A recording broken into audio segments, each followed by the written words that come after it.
Lake Society magazine is Minneapolis' premier target market boutique lifestyle and design publication. It embodies the unique lifestyles and design of the Minneapolis City Lakes neighborhoods. From Lake of the Isles to Lake Harriet, it showcases the best in local design projects by both premier builders, architects, and interior designers in this area.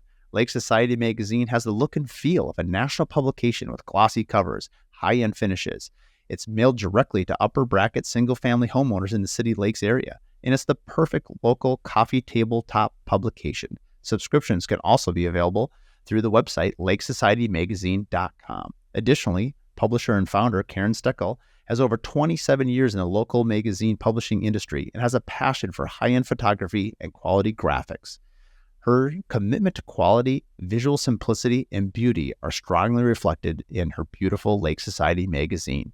Today on the Curious Builder podcast, we had Jonathan Cremer on from Eversphere, and it was really interesting. They're kind of a leading forefront of not only a new gathering of new technology. So they've collected a bunch of partners that can really help transform commercial spaces for breathing. 90% of your life is spent indoors, and it's kind of a shocking statistic. And one of the ways that they can help bring people back into office spaces is to create a healthier environment. We talk a little bit about biophilic design.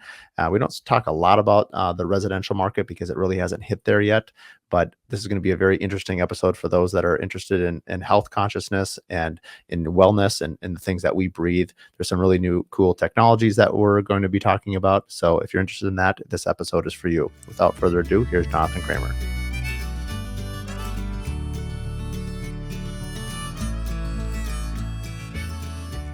Welcome to the Curious Builder podcast. I'm Mark Williams, your host. Today, I'm joined with Jonathan Cremer from Eversphere. Welcome, Jonathan. Thank you. Thank you for having me.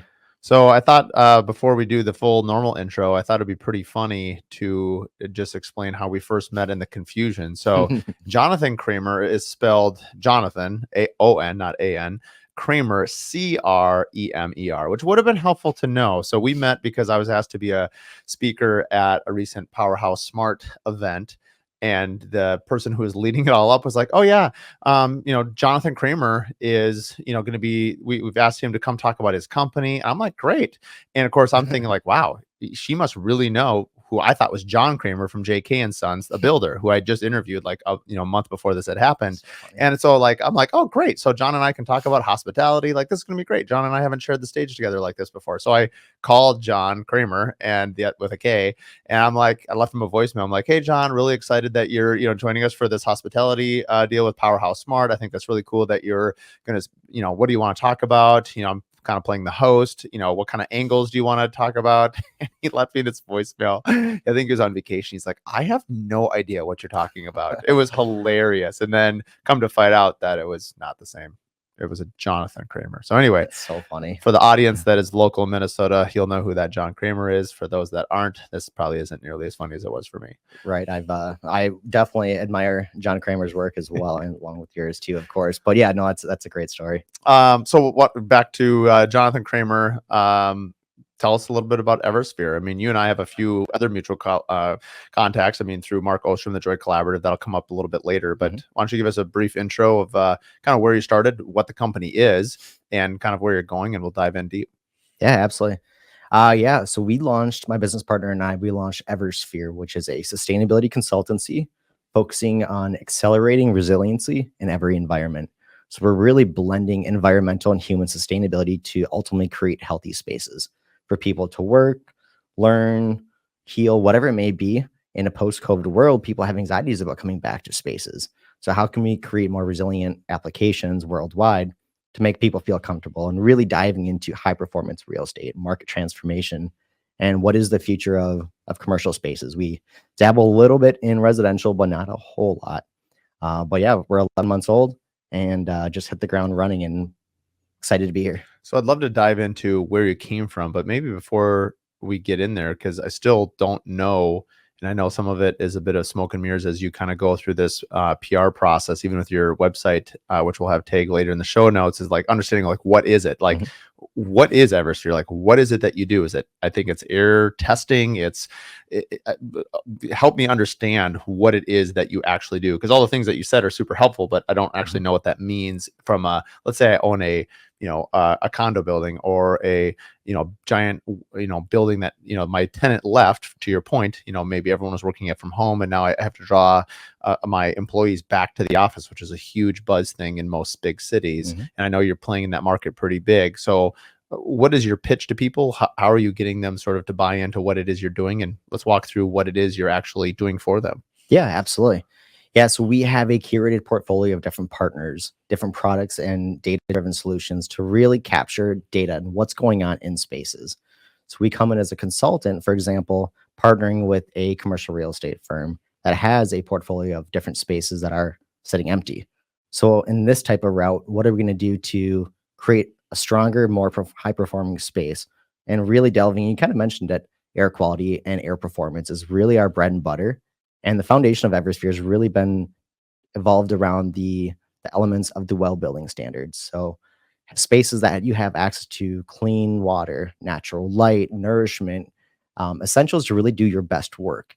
So really bringing what you would have at home into the office, but in a commercial setting.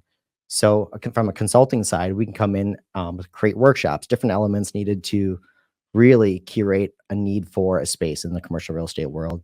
So right now we have a partner called Poppy, where we're able to go into any commercial building and in live time we mimic human breath. So we have the world's first air particle tracing system, that essentially we capture what's going on in live time. And in a post-COVID world, most buildings are overventilated. So we're really bridging the gap between the health of buildings and people, and really through a data element driven type of a design. So it's different. A lot to unpack there. Mhm. So you're analyzing what the carbon monoxide given off by people's breath. Like, what is it that you're actually testing? And when you say they're overventilated, so does that mean the space is that good, bad from what you're trying to do? Like, how are you interacting with that? Yeah. Because I would, and maybe balance is a better word, but I think of residential. If you overventilate or underventilate, it can lead to equal problems. There's actually issues with both. But in a giant, huge building, I have to imagine overventilation is better than underventilated. Or am I wrong on that? No, you're spot on. So it's really, the buildings that are underventilated that we're seeing that have the need for more air-driven solutions to purify the air. So we come in, we gather data, capture the data, excuse me, with Poppy, and then we have other partners that actually purify the air. So without the data piece to collect really what's going on, so we're testing pathogens and really particulates in the air and benchmarking that against compliance. So we're figuring out how many air exchanges are going through a space in a given time and benchmarking that against ASHRAE 241 is the standard that we're following. So really, if you're overventilated, let's scale back. Let's partner with your HVAC provider and figure out how do we scale back to really hit target and therefore saving money from an energy consumption. When you're underventilated, we're discovering what's really going on at the same time, more driven about we need to scale up. We need to fine tune and really address the problem at hand. Would it be a proper analogy? I mean, do you have proprietary technology or anything like that within Eversphere, not through a partner, but yourself? We do not ourselves. No. So is it appropriate analogy to say, like, I'm a general contractor, I build custom homes, and people hire me to build their home, but I physically myself, I'm not an electrician, I'm not a cabinet maker, I'm not a window provider, but I essentially am the point person for all of these things under my construction. And then I'm subcontracting all these out, but they're hiring Mark Williams Custom Homes to build their home. Is it a similar analogy that people are hiring Eversphere to manage all of these things, and it's all your contacts and relationships? And now those companies might have proprietary technology like this. Poppy sounds pretty cool. Very cool. Is that accurate? No, that's spot on. Okay, this really makes way more sense now. And if I was to reread your website. yes, and we've evolved so much in the last 11 months. We started off right away, focusing on a lot of talking about ESG and different things. What is ESG? It stands for environmental, social, and governance. So different pillars that organizations are following to focus on creating a healthier planet and healthier people. Okay. And we learned in the sustainability space, it gets super political, it goes left to right and everywhere in between. And we're really honing in on our focus of creating healthy spaces and investing in health from a business owner's perspective. And what is health? Is it your financial health? Is it your physical health? What is health to you personally? And what is health to your organization? I would imagine design has got to be a huge part of this. I'm just thinking of and maybe this is, you would maybe be able to speak to this, or maybe there's consultants that are in studying human behavior. But like, let's say like when people go to a church pew row, people usually sit on the ends, but people don't sit in the middle. If you are in an office space, people often want to sit by a window. Obviously, you look at like in movies, and just, I've never been in corporate America, but the CEOs are in the corner office with windows, right? Because people want to be by natural light, but evidently all the other people get stuffed into cubicles in the middle of these big spaces. But there's a lot of human tendencies where people like, I know for myself, if I go to a coffee shop, I like to sit in a corner with my back against the wall where I'm facing out and open. These are just things that come to mind right now. Does this come up in design, or how does this, I imagine it would make its way into redesign of build outs for office spaces? If you're trying to get people out of their home, which is very comfortable, it's their refuge, it's their their dwelling, they're very comfortable there. What are some tricks and things that you've seen that entice people to come back? Because if you go to a really well done office space, you're like, ooh, this is pretty cool, I could see myself working here. How do you capture that essence? Yeah, I mean, I feel that, the days of the free coffees and the free, extra little things that back in the day were, oh, it's super cool. Now it's like, well, what else are you going to do to get me to want to come back, to corporate America in this example? And kind of speaking from an outer lens, we're really trying to use this technologies and these different applications to help build communities at the same time. So here in our backyard, downtown Minneapolis, how do we create more of a resilient city and bring people back and, really ignite different empty spaces and figure out what's next for that from that kind of design lens? And what are some things that trigger that? Yeah, so the redesign of furniture in different spaces, to your point, that's actually my previous background. Came from selling commercial technology and architectural solutions and furniture to help create high performing spaces. Really, so I've been studying this for quite some time. Been blessed to work with one of the largest steel case dealers, furniture manufacturer in North America, and learned a lot. I'm no designer, but got to work with some really, really incredible designers and architects throughout the years. So I just kept following this design trend of, what are we doing for individual spaces? But to take it a little bit further, how do we, and this is where Eversphere kind of came from, how do we make the invisible visible and really focusing on air? Because if you're going to tell me that I need to be back at the office, okay, well, is it healthy? Like, and then at the end of the day, is my boss or my organization that I'm with, are they really investing in my health and the health of my family? Because if I'm going to go to the office, and whether it's personal safety or, whatever it may be that you don't want, the reasons why you don't want to go back, let's try to fix that. So really focusing on the human health element, which I'll keep kind of diving back to those human centric places. So, let's focus on clean air solutions. Instead of paying you a couple extra $1,000 an extra vacation week or whatever, let's make sure that where you're coming to work is actually healthy and clean. I would imagine education's got to be a big part of this, probably twofold. One is you have to educate. I imagine a lot of tenant owners or building owners. Plus, I would imagine it gets complicated because most people that are in the space, I'm guessing, don't actually own the building. Well, let's start there. So let's say, let's just pick a big company like Target. I have no idea if any of this is true, so this is an asterisk for those listening. But let's say you're Target and you own this giant building, but you don't, you don't own it, you rent it. But you obviously have a vested interest in your people. So it's no different than if you're up, because they're gonna have to spend quite a bit of money to put all this stuff together, but it's part of their build out. Or do you have to get a hold of the owner of the building to sort of get their blessing on whatever this stuff is? How do you navigate some of those decisions? In this type of example, I would start with the building owner. Okay. It's kind of their direction because they're hoping that their client, Target in this, which is Target example, in this example, you're going to hope that they're going to want to stay. Eventually when their lease is up, you don't really want to have an empty building that you're still paying to operate. Gotcha. So it's like, what's that key? What's that missing piece of, we new workstations. That's great. Which makes sense actually, because if you can help, if you are the building owner and you can help Target in this example make their clients happy, you've made your client happy, and therefore you create this cycle of benefit. Plus, if they do leave, you've got something to attract. I mean, it makes way more sense for the owners. I'm friends with, shout out to Paul Crumich from Greenway Solar, but he always says that he's trying to do a lot of solar work on commercial buildings. But again, the hardest part is like getting to the owners of the buildings. And if they've owned them for long periods of times where maybe they paid it off, they're like, oh, we're just making, why do this? And so it's just sort of interesting, kind of the chain of command, who makes these decisions. But going back to the second part of that question, which is education, I imagine a big part of it is you either reaching out to them for education, or if their spaces are empty, I imagine they're probably listening to a lot of people. If you're coming to them and saying, hey, I can help get people back, I can see why that now is a great time to launch that business, considering the vacancy rates of large buildings. But then the second part of this would be educating the tenants. Do you guys perform? I mean, do you guys have a lot of, digital creators or brand, copywriters essentially that help deliver some of the stuff to an owner of a building so they can distribute it to their tenants? Absolutely. Yeah, we're kind of that unique blend of there. Like as I mentioned, there's a ton of sustainability consultancies across the world, which is awesome. But there's not many that really have that hard focus on the human sustainability and environmental. So we're really blending that together, bridging the gap between health and the built environment, but from that lens to an educational standpoint all day long. And it's one of those that this industry is evolving by the day, and things are changing, and bringing it back to what's going on across the world. It's not just happening here. What are the big cities doing to that will then trickle on this way?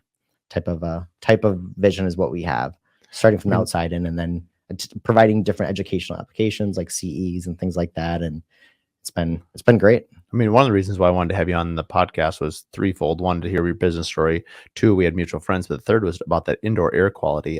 I don't think there are some builders in the market that test for air, and there is certification out there for it. And and maybe we do a good job with our air exchangers, and we have a lot of it that we're doing from a heating and ventilation standpoint. But I don't know too many people that are builders that are spending a ton of time talking or educating, at least at large, that I can tell, about indoor air quality. In fact, there's only one builder I can think of. And part of it is understanding that we spend a lot of time, let's say, like I'm a big runner. And so it's like, okay, you're running, you're exercising, all these things, the things you eat matter. But very few people are testing their own indoor air. And I can tell you as a builder that, a lot of times people will complain about, let's say their AC not working in the summer. Well, when was the last time you changed your filter? And you get it out there and it's just completely, filled up, right? And so it's like, it's catching indoor air particles, right? If you have, kids, dogs, pets, if you're in the country, city. I mean, I just know because we live in the city, if I wipe down my windowsill, the amount of dirt, it's like, this is not out in the country, but just the amount of dirt in the air is kind of shocking. And you think, wow, when I'm biking or running, somehow I'm filtering that out or not filtering out. That's in my lungs. And but for whatever reason, it doesn't seem to be a very well talked about discussion in a home. So it's something that I'm going to look into personally after this to kind of see what does the residential indoor air quality standards, like how do we get more awareness about it? Because I imagine if we educate people, it's going to be a pretty powerful message. Absolutely. And we spend 90% of our lives indoors. 90%? And wow. I mean, on average. And based on what, Minnesota or the country or the world? The world. The world spends 90% of their time indoors. If you think about it, working 8 to 5 all day in an office type of application. And then you sleep, I see. It's so why aren't we, to your point, why aren't we more focused on what's going on inside? I mean, all we do our entire lives is breathe. And if we're not breathing, that's not good, as we all know. So, why don't we look through that lens? And it's funny, I have these discussions. My sister's on the residential side and has a super successful design firm. And we talk about these things like, how do we create the future of healthy homes by making it aesthetically pleasing? And some of our partners have those solutions right now. Small UVC lights that are flush with your ceiling that are at all times sanitizing your surfaces and reducing pathogens by 99.9%. It's funny you mentioned that. We had a client about 3 years ago, and it was right around, it was COVID, because I remember he wore like double masks because he had some immune disease where if he did get sick, it was lights out. And we ended up doing a HEPA filter, an air exchanger, but we also had a UV filter in the furnace. I think I remember reading it killed like 99% of bacteria, and then the filter would catch, it just kills it, but doesn't take the dust out, essentially, right? So I've never heard of that before, where you have UV lights that would just shine on surfaces before. Oh, I mean, now I'm thinking of like a 70s disco party when everyone's wearing white and the lights are off and everyone's like shining in white, like that kind of UV light. Like, how is this light different? Yeah, it's a far UVC, and it's one of the healthiest solutions out there to kill all the bad stuff in the air, to really simplify it. And can you kill it in a furnace so you don't actually have to see it? Or what is the benefit of it being, like shining down on your surfaces? It's just directly above you to be able to sanitize yourself, any surface in general, and the air. So it's we have them either flush or pendant, and depending, and there's different subscriptions per se that we can add to it to really enhance. And it's really how clean do you want to make your air. And then you have a live dashboard that you can see. Let's example, if you have a floor plan. In my world is we're talking about a daycare, a child care learning center. So as a parent, when you walk into the learning center, you see a screen with the entire space, air quality levels in every single room. Oh, wow. That would be powerful messaging right there. Follow our Instagram and LinkedIn, because we'll be sharing a press release here in about 2 weeks. We're going to be installing this at a child care learning center. It's actually my mom's learning center. And in small town USA, because small town USA, we're short staff and kids are sick, teachers are sick, parents are sick, and everyone's sick. We can't have that. That's so funny. I have 3 kids. And so the joke is, I mean, my immune system is, like that of a rhinoceros. I don't know if they have strong immune systems, but it sounds tough. It sounds aggressive. It sounds aggressive. Yeah. But the point is, you have 3 kids. They're constantly being exposed to stuff. And so it's like, if you can build up, and I'm kind of someone who prescribes like, get dirty, get sick, because it just builds your immune system, right? You can't, if you try to stay healthy from everything, then it takes you down. So you got to build up your immunity. But you look at parents that, or like doctor, my wife is a physician. So she's obviously in a hospital. People aren't going to the hospital healthy. They're going there sick. And so, just all the things that we combat. I mean, now that I think about it, your applications are endless. Hospitals, because to your point, we breathe. So every single place that we are, we need to breathe. Literally anywhere from, and it's not just helping humans too, where, we've delved into the cannabis world too, from a growing application. So it literally can be anywhere and everywhere. We're working with some major airlines and looking at integrating this within airplanes, because you're trapped. I don't want to get sick when I'm traveling, and no one does. So really anywhere that there are people, because they're just recycling that air up in the tin box up 30,000 feet. Yeah, I don't really know what's going on up there, to be honest, but I know we can make it better, and it really ties into our accelerating resiliency in every environment, everywhere we go. And that's just from the air purification standpoint. But it's really that data collecting piece. Without the data from a commercial side, and residential, it's a little bit different, a little bit easier. But it's that unlocks the door to really what's going on. Think of a kitchen, like the open air kitchens. I mean, you could see every single kitchen having, a high-end restaurant, right? And you'd have these UV lights. But so is there an advantage between, I mean, obviously if you have a duct system that's circulating air, ventilating the air in a space, what is the difference between the UV just living in the furnace application, so that it's, in there, so because that air is eventually cycling through everything, versus the UV lights being in the space that you're, I'm thinking a little bit of ambiance too. It's like if you're in a high-end restaurant, you really want to look up and see a bunch of UV lights, but maybe you have filters and diffusers where you don't see it. I don't know. Yeah, you see about this much of it.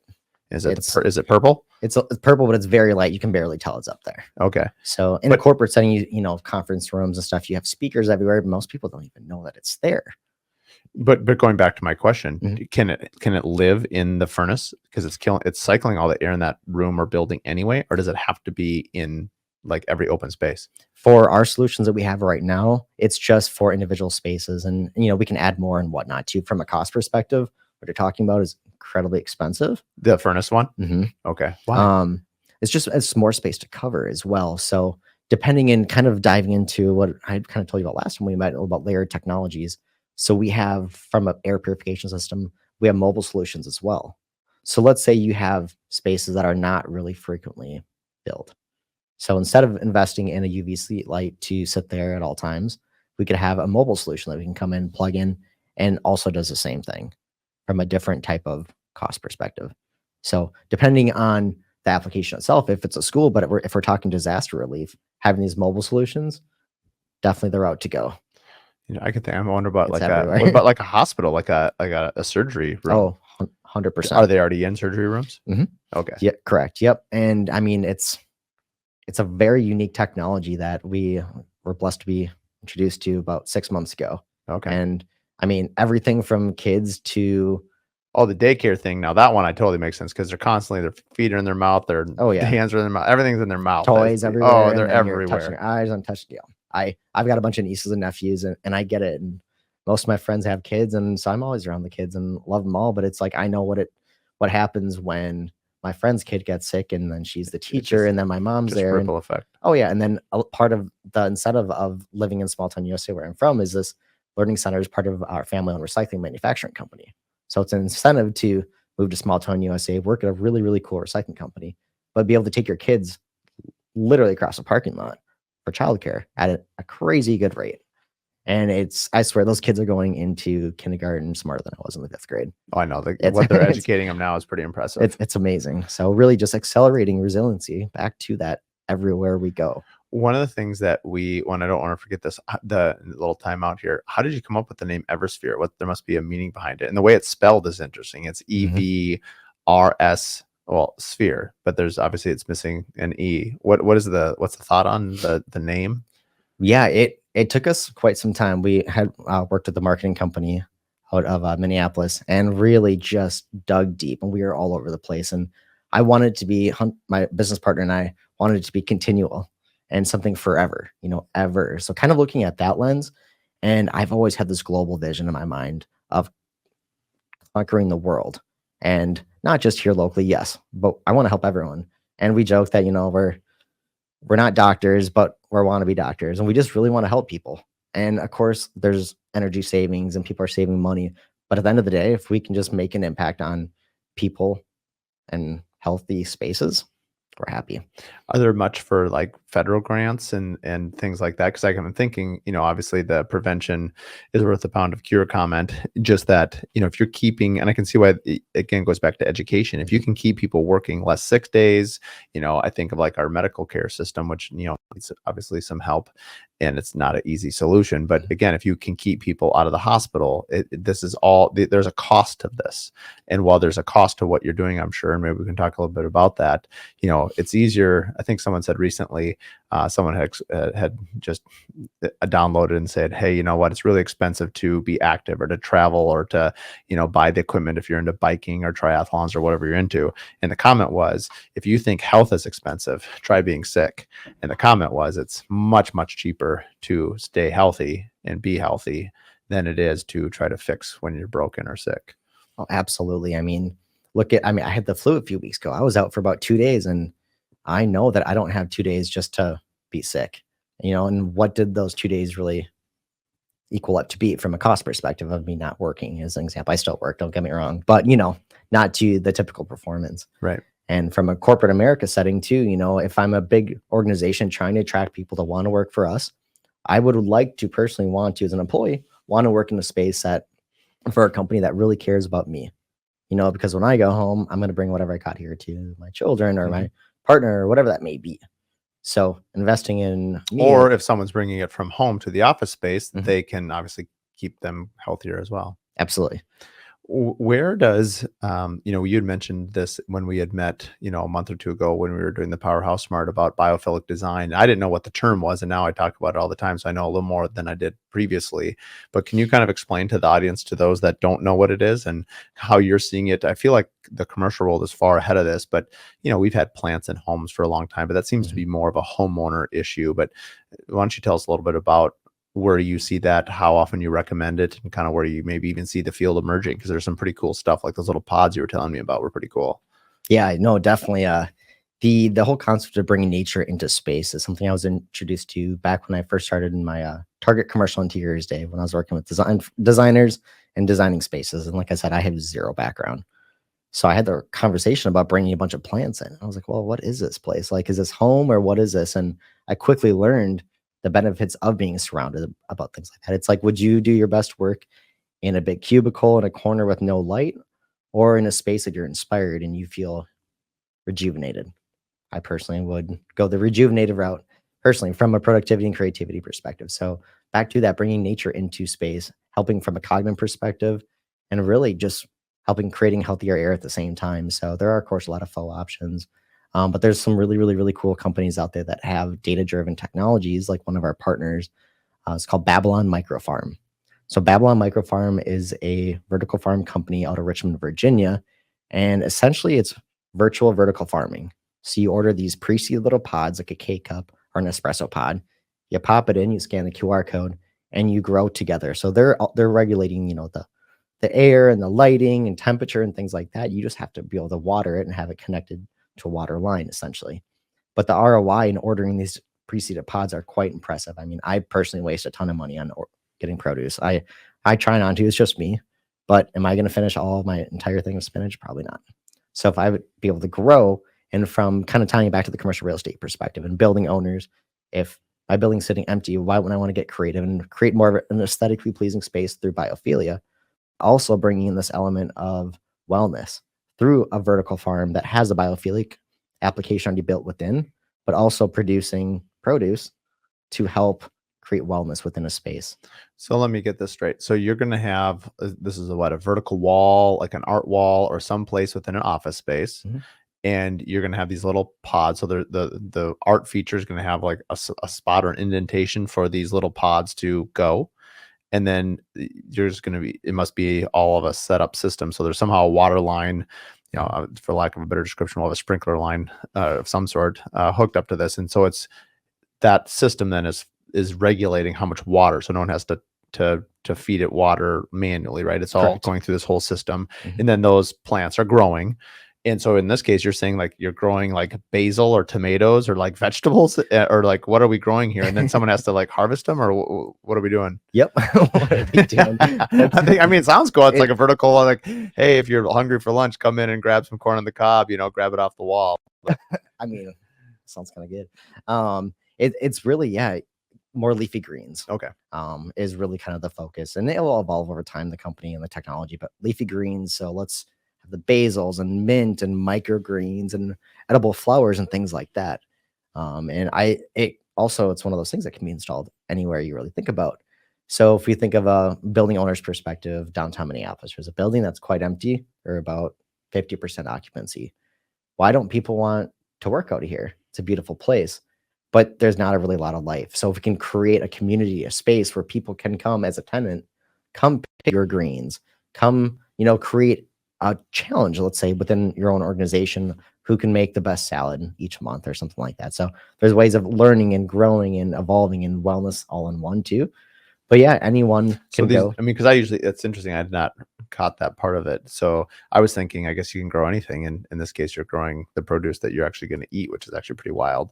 I was thinking just like, aesthetically pleasing plants of some sort, which obviously my limited understanding of this is like plants scrub the air naturally anyway, right? Mm-hmm. Just like trees and anything else. I assume there's options if people don't want to grow produce, they could have just plants or greens that just kind of like a aesthetically looking plant to look at. Yeah, absolutely. There's a wide menu, part of the subscription base, where you have a certain amount of different options each month, and you can order, curated blends of different things and packages and stuff like that. But in the we're seeing this in senior living. Oh, okay. Now I could see that. Mm-hmm. You've had a garden and a yard your entire life, and now you're in a home. But don't you want to be able to grow together and learn? And that incorporates wellness and health. And, from a mental and physical side too, you're eating better.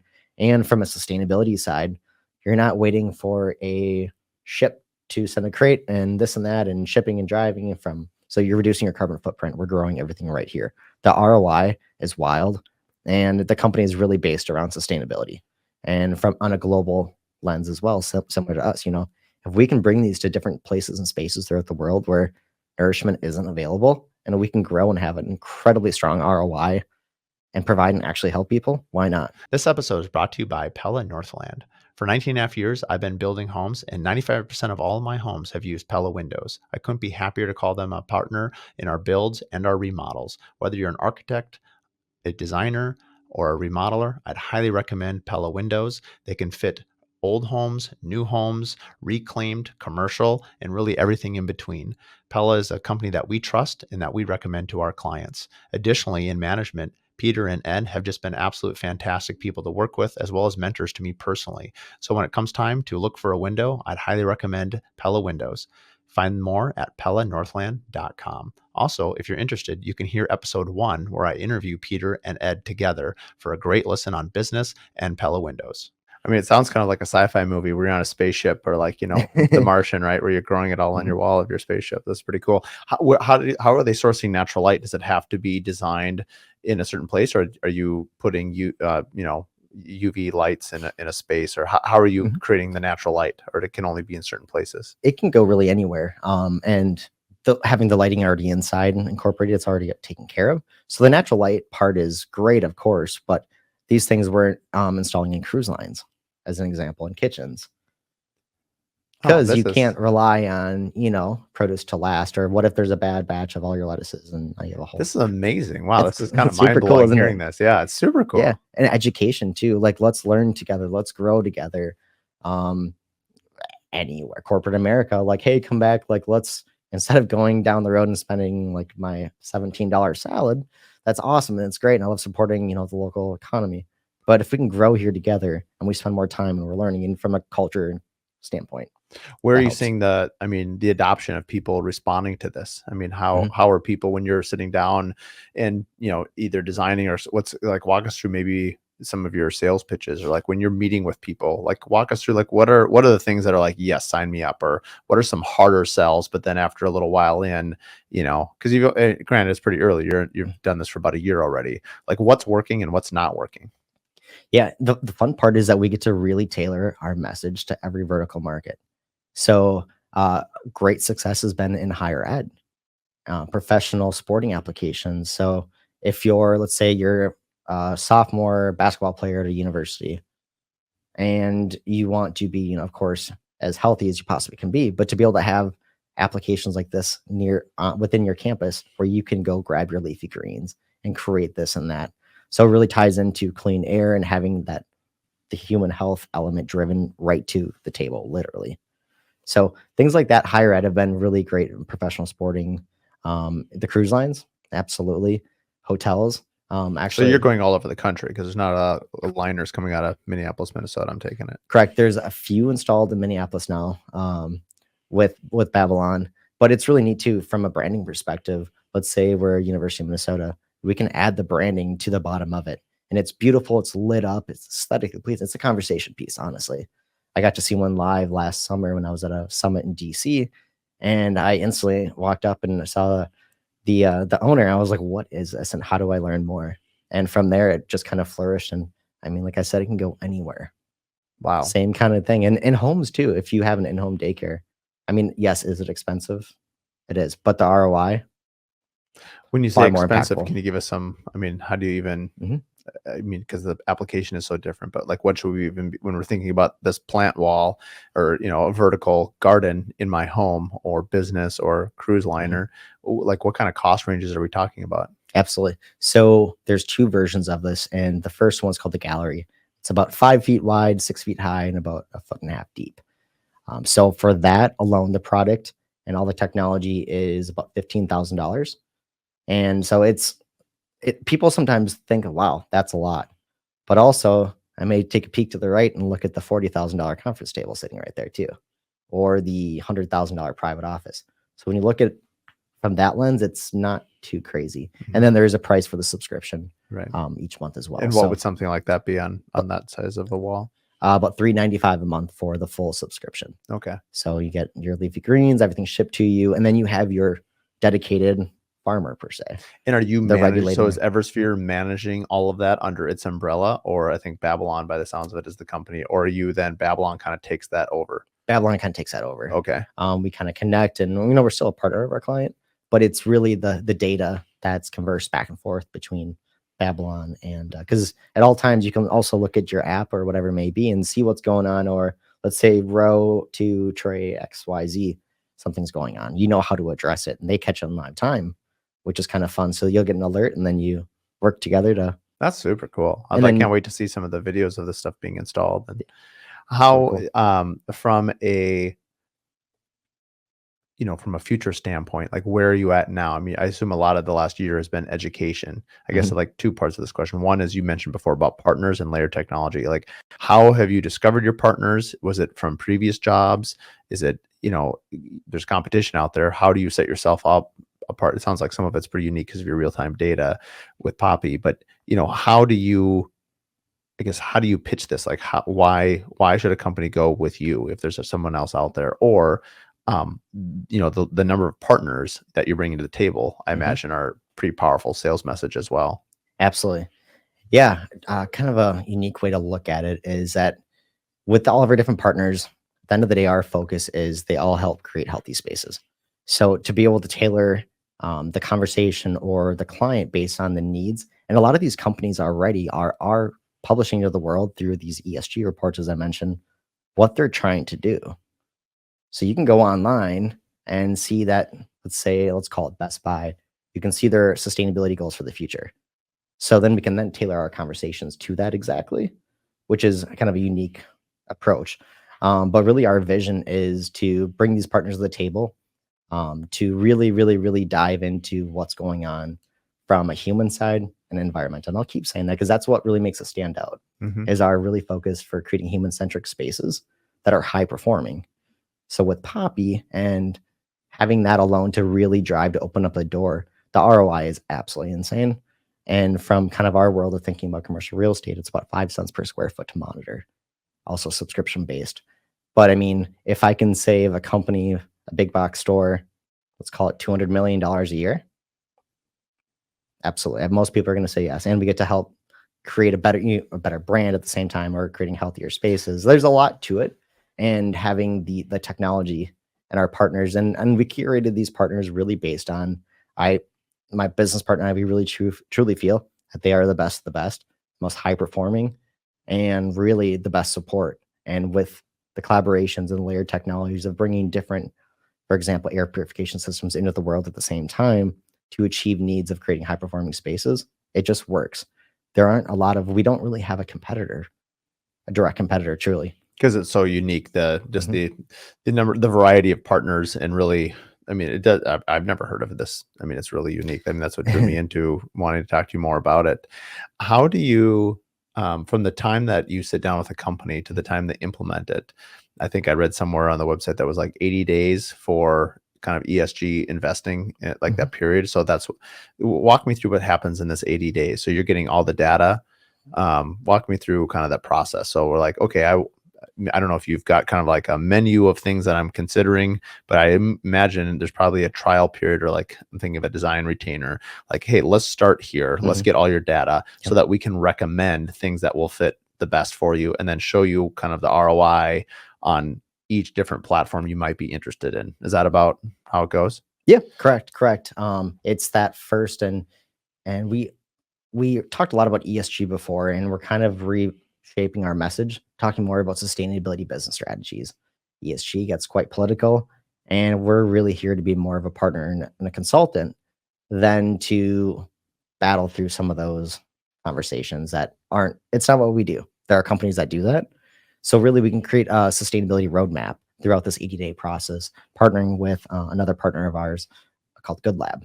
They're based out of California and they are an actual ESG reporting software company. So helping organizations, especially in the construction world, in the development space, when their clients are saying, hey, X, our primary vendor, we need you to provide the scorecard of what you're doing for the people on the planet. And whether you believe it or you don't, if your clients are asking for that, and that's going to be the draw to make the next move, you probably want to follow the direction of that. And from a legislative perspective, too, companies over certain sizes do need to report X, Y, Z in different states. So it's different, but it's really driving those business strategies versus ESG reporting, which is a interesting conversation in itself. Mhm. How, from a lead, like what you from a Mhm. sales cycle, because right now you're still very heavily involved, I imagine, with sales. Is it just you and your partner right now Correct, from at correct. the top? So what is your, I mean, what is your sales funnel? I Mhm. mean, I know you're very active on LinkedIn. We were joking about that ahead of time. How are you reaching out to these companies? How do you find out who, the owners are? I know you're a very strong communicator and connector. And so I imagine a lot of it is word of mouth, a lot of, oh, hey, you have to meet Jonathan. Oh, you have to meet this person. So I imagine, walk us through a little bit about how are you getting the message out there, and how are you meeting people, and how do you get in front of these the right people? Absolutely. Yeah, to your point, LinkedIn heavy. Our Instagram is getting better and growing, but being so new, we don't have a whole lot of projects to be able to showcase to the world. And really to get our message out there, we're partnering with other organizations that do similar things, but that don't have the resources and the tools that we have. So working with different design firms and engineering firms across the world that want to deploy our technologies on behalf of Eversphere. So kind of growing from that lens where we can't be everywhere at the same time. But I'm proud to say we're working on opportunities in France, Germany, Spain, throughout the US and Canada right now through our different partners that we've met that are, we're in the same space, but they don't have the tools and the resources that we have, which makes us stand out in being a little bit more unique that way. Are some of the relationships you have, are they exclusive, or how do you prevent somebody from saying, "Oh, hey, we love your partners. Well, we'll just contact your partner directly." We're protected, and our partners they have our backs with that. Okay. And the poppy, it's a different business model too. So the more that we're able to bring on and grow together under our Eversphere umbrella in different major cities, the better. So Okay. the more testing that we can do, it helps them because they have more data too. Absolutely. And it's a powerful way of growing a really, really incredible message versus hiring individual salespeople and really growing that way. So it's partnering with like-minded organizations. And you kind of dance a fine line because some are competitors in a way. Although, like I said, we don't have anyone that's directly doing what we're doing. So a lot of partnerships in that way. But if I could be in every major city every week, absolutely. But Right. it's getting challenging to be able to do that. How do you, from a business model standpoint, how do you charge for your services, or how does that go? Yep. So we have a retainer as well. So if you want to go more the consulting route, so we think of Eversphere as the consulting arm of the business, and then we have our products.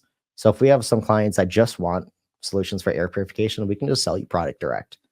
But if we want to set up an actual strategy and a roadmap, that's more of the consulting work. So we'll provide our workshops and different things like that through a retainer.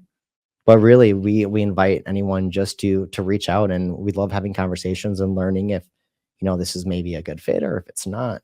But really, at the end of the day, we just want to share our message of what we're trying to do, and it's been well received. And happy to say a lot of people have reached out that want to invest or whatever it may be, and our focus is growing the business and keeping our core vision at heart of creating those healthy spaces and bright futures, and really helping shape the future of the world and the planet for the kids and the future generations. Do you think that if COVID had not happened, which obviously is an impossible thing to say, that the opportunity would be far less because people would never even considered trying to get people? I mean, for you, like a lot of businesses, COVID was a huge boom because it opened up all kinds of new, not only technologies, but way we think about stuff. Would that be accurate for your business as well? That would be accurate. Correct.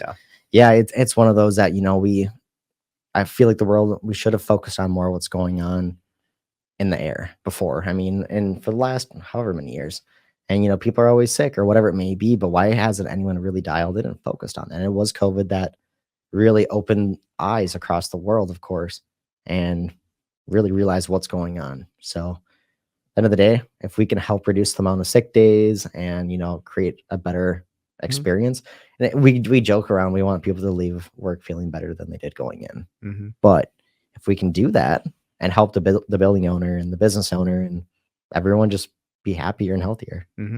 No, I love everything about the wellness side of it for sure.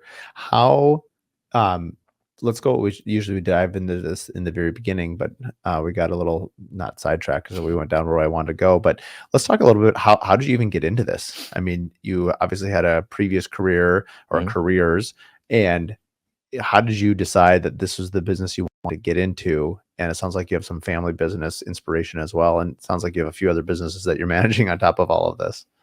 Yeah. So the foundation and the vision really came from, I'm from a small town called Harmony, Minnesota, and we have a family-owned recycling manufacturing company called Harmony Enterprises. Been around since the 60s, and it started as really trying to provide a community and provide jobs in a small town in the USA for people to come work here and grow and live in a beautiful community. So started sewing canvases for ice shacks way back in the day. That evolved to hydraulics. And in the early 90s, my dad had moved back to Minnesota, met my mom in Texas, and they moved back. And he really drove to an international scale with the business and introduced recycling, which is something that we had never really thought of, but received a fax from a company out of Taiwan asking for solutions for cardboard and plastic. And that was the start of Harmony Enterprises. So we manufacture compactors and different data-driven sustainable solutions on a global scale and have product in about 93 countries right now. And I manage a team in southern France. It's called Harmony Europe, subsidiary of Harmony Enterprises, and sit on our board of directors as well. So my brother is the active president, and we've got some incredible product and some really, really great people and a strong community. But the whole vision was to build that. So I grew up around that entrepreneurial spirit of my family. My sister has a high-end, very successful design company, and she's a great designer, but has really flourished into an incredible entrepreneur.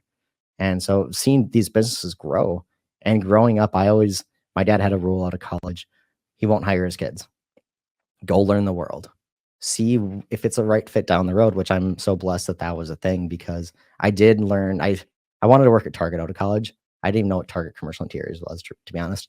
I saw sales and I was like, cool, let's do it. And after a bunch of interviews, I got the job. I was like, sweet.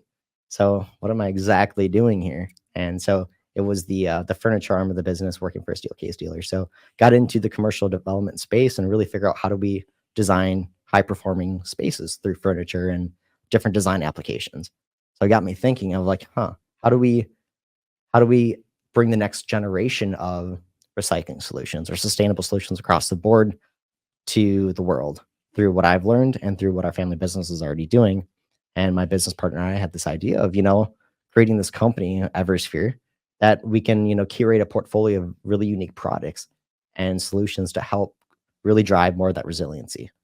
And so it was through all these different backgrounds that really brought in the vision of, let's do something different and something that doesn't exist. People are like, we don't really get it. And we're like, well, because it doesn't exist. And that was the most beautiful thing. We have an open canvas and a blank page to really write this. And it's evolved so fast in the last 11 months that we joke we haven't slept or anything like that. But it's been a grind, but it's been absolutely fantastic, and excited to be able to help grow our family business at the same time through Eversphere, where we're talking sustainability, high performing spaces through recycling and air quality and really overall energy savings from that kind of lens. So there's a lot going on. It was the blend of recycling in the past and then vision of always wanting to help people. I love helping people. So if we can blend that together, what does that look like? And here we are, 11 months. Well, I love that passion side of it for sure, because, it's kind of like that concept that you don't work a day in your life when you love what you do. And I had a past client of mine, I've mentioned it before in the podcast. He was just talking about, you're a young man, but, he was talking about retirement, and he was an older gentleman, but young at heart for sure. And he said, a lot of his friends, he said he hated the R word, which was retire. And he said, if you're constantly thinking about retirement, perhaps you've chosen the wrong, field or practice.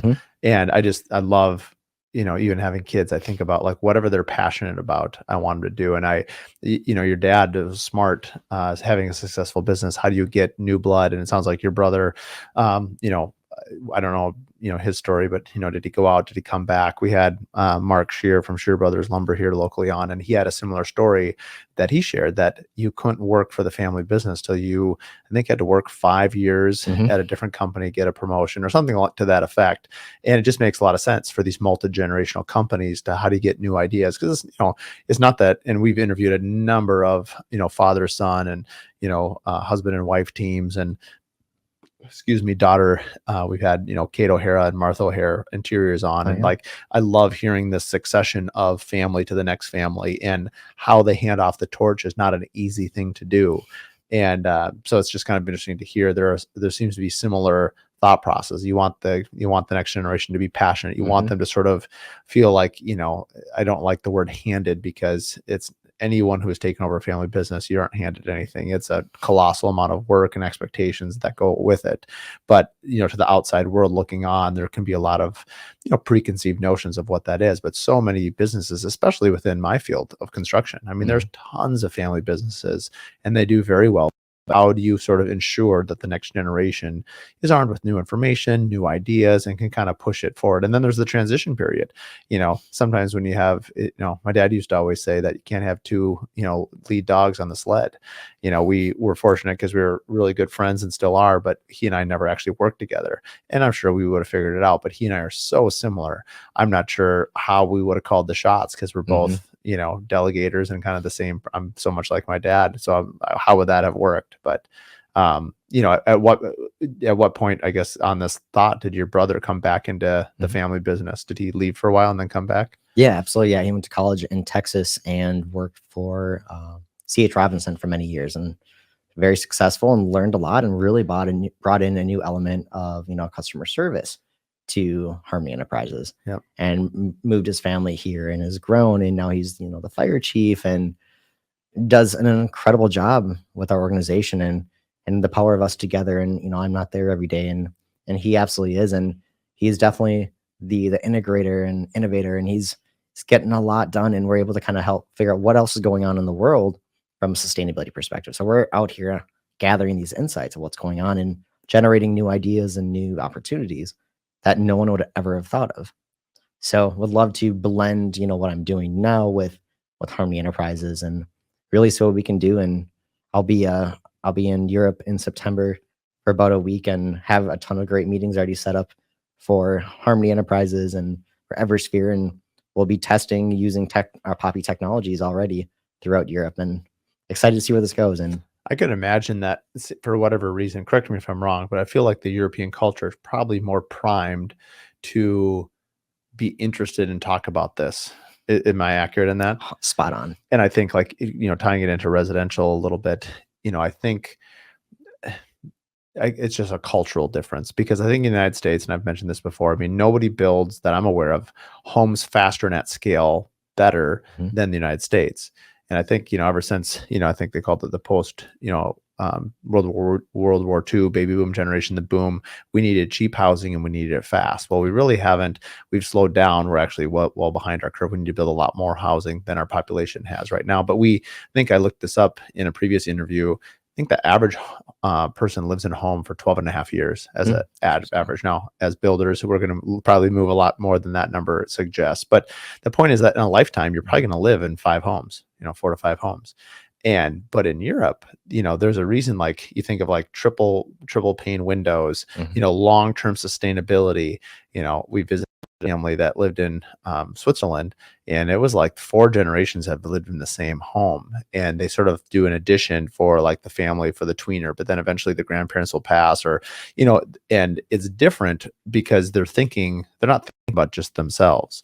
They're thinking about the next generation. Absolutely. And I could see how that would translate very, very well to kind of what you're trying to design in terms of health and wellness, because they're like, well, hey, if we're already investing in our home, we're going to spend more on the windows and the energy performance and all these things, because also gas and electric is a lot more expensive in Europe than it is in the United States. So there's a cost thing.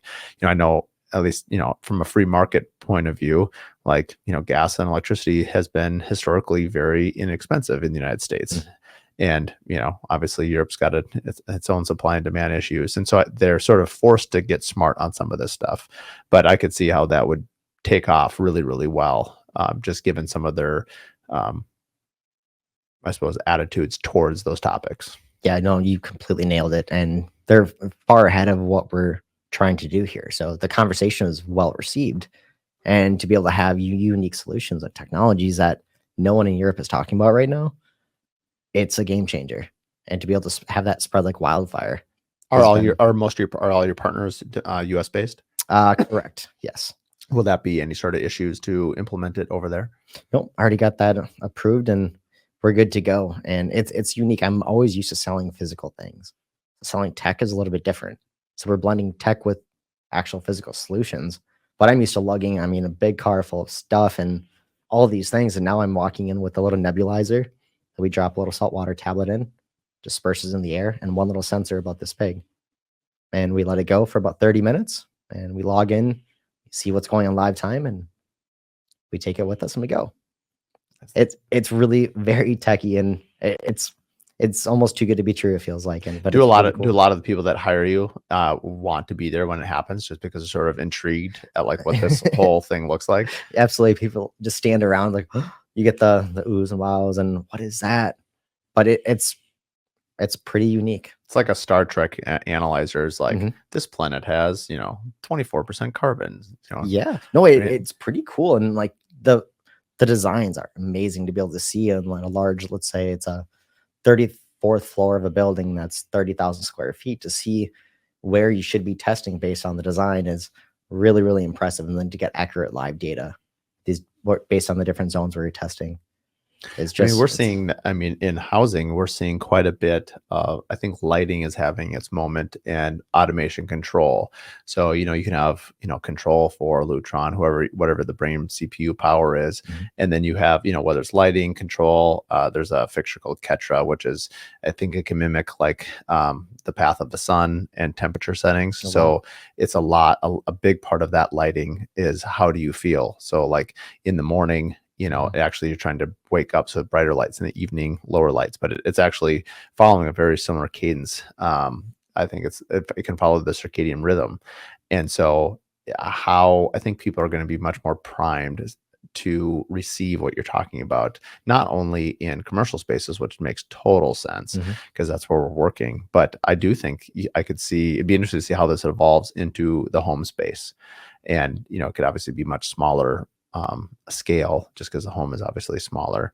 But if it's going to be good in the office, why wouldn't it be good at home? To your point, if you're living 90% indoors, half of that or more is in your own personal home. Probably more, because obviously you are there on the weekends too if you're sleeping. Yep, and you're spending that time with your loved ones too. Mm-hmm. So it's, yeah, to your point, it's something that people hadn't really thought about in great depth, but I love hearing the technologies about that you just mentioned. That's really cool. Have you had any conversations with the residential? There's residential designs and architecture, or there's just simply so much in the commercial space? It's just right now that doesn't pay to even go there. We haven't dabbled quite yet, getting there, but we're getting closer through trying to find a big developer that focuses on multi-housing. On the pure residential side, not yet, but definitely 100% would love to. Because I can see apartment buildings, that would be a scalable Mhm. thing that could be very attractive. Oh, I absolutely. think, Pay a right? higher premium to live in a healthier space. Right.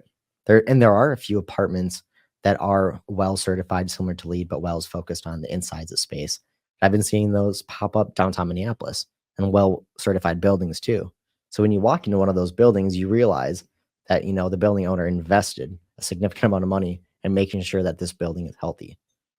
So it's one of those things. Before, I'd always just look for LEED certifications on buildings. Now, if you see WELL, you automatically know that there is a factor of human health elements of design factored into the building. Mm-hmm. Cool. As we kind of close out the interview, I know we both have a mutual admiration and love for the Joy Collaborative. We've had Mark Ostrom on. We've done some charity fundraising here this summer for them. What is some of your tie-ins? I know you guys like to give back. Talk a little bit about your like what you've done with either Joy Collaborative or other agencies. Absolutely, yeah. No, we love, like I said, as mentioned, we love helping. So giving back, and I was blessed that Mark Ostrom, shout out to you, Mark. You're awesome. Had connected us, and being able to be on the board of Joy Collaborative in the past 3 months has been a game changer. Oh, I didn't know you're on the board. I'm officially on the board. Okay, so, excellent. We're hyper focused right now on getting ready for the state fair. So at Joy Collaborative, we create life enriching spaces for kids with life limited conditions. So designing these beautiful, high performing, very similar to what we do, spaces, it's been amazing so far, working with different developers and construction firms and designers to help create these in-home applications. But Mark and the team had launched the Joy Mobile, which is a mobile sensory application that's been everywhere, and we're bringing it to pretty much every major event going on, including the state fair. So I've been focused on trying to get volunteers, starting here really soon, like tomorrow. Yeah, that starts today. Wow, yeah, but by the time today. this episode airs, which will probably be mid-September, that'll be a thing of the past. You either got the volunteers or you didn't. Let's really hope so. Let's hope so. How I mean, I think they just announced that they got their patent pending on that Joymobile technology.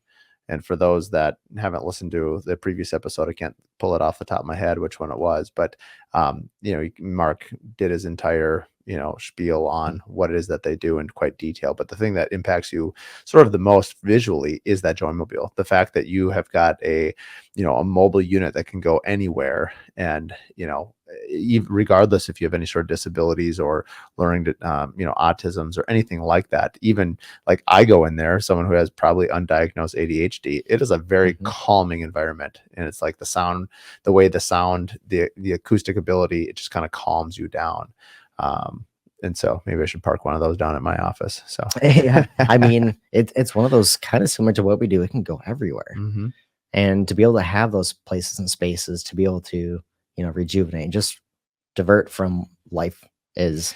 Do you think that you'd be able to do any sort of cross work with Eversphere and the Joy Collaborative Spaces? Because they're going into obviously hospitals. I know there's talks about them going into the airport for a Joy room and kind of all over. But obviously, if you're creating a space that has sensory issue, that's augmenting whatever the special need is for the children that it's helping, air quality affects everyone. To your point, everybody breathes, everything breathes pretty much. And so it's like, especially in commercial application, it would tie in very nicely with some Eversphere options, correct? 100%. Everything that we do in the partners that we represent could be applied. And so I'm a big motorhead. I love cars. So I've been tasked to work on the Joy Mobile 2.0. Oh, really? So I'm engaging with different companies in the automotive world that try to get crafty and creative. And how do we really design something that's beautiful but high performing? Kind of integrating what we do at Eversphere into that design. Oh, that's pretty cool. Ultimately, I'm gonna make like the most resilient set of 4 wheels on the road. Right. Oh, that sounds really cool. Eventually want to make this huge motor home and all this crazy stuff. But I need to chill out for a little bit on that. You got a few irons in the fire. Exactly. Well, that's very exciting. Well, I appreciate your time coming on. We'll have your website and your contact information. The best place to reach out to you is probably LinkedIn or the website. Absolutely. That'd be fantastic. Excellent. Well, I appreciate you coming on very much, Jonathan. And until next time. Yeah. Thank you so much, Mark. I appreciate it. Very good. Thank you. We are happy to announce that we have a one-to-one coaching session that can be found on our Curious Builder podcast platform. So you can book a time with me and it'll be 1 hour to ask any sort of questions that you want, talk about business, talk about life. Maybe you're dealing with a difficult client and you just want to maybe shop with another builder and say, hey, how do I handle this? Or maybe you're looking to rebrand your company. Whatever it might be, you can head to our website and book a time, and I'd be happy to sit down and give you that hour and we can talk about whatever's on your mind. The podcast has now been running for the last 2 years, and it's because of people like you that are listening to the podcast, spreading the word, that our audience continues to grow. One of the ways that you as listeners can help support the show is head to our merch page, our shop page on the curiousbuilderpodcast.com. You'll see that we have 3 different offerings now. We have a shirt that we partnered with Harnish on. We have a hat from BOGO that I use for ultra running. It's also just incredibly sweat resistant. So for any of you guys who are outside in the sun working, the hat looks great, but it's also extremely resilient to sweat. And then of course our Hive notebooks. These notebooks are amazing. I was given one a couple years ago and I've fallen in love with it. The paper's made out of stone. It's waterproof. It's tear-proof. It's amazing. So if you like what you listen to, if you appreciate the show and the content that we're producing, please head to the shop page. Buy a notebook, buy 2, give some to your employees, give some to the guys in the field. We'd really appreciate it. Thanks for listening to the Curious Builder podcast. If you like what you listen to, please give us a 5-star rating and write us a review. It really means a lot. It's a great way for us to just understand what you like about the podcast and what we can keep doing. So like and review, and please share with your friends and family. Find out more at curiousbuilderpodcast.com.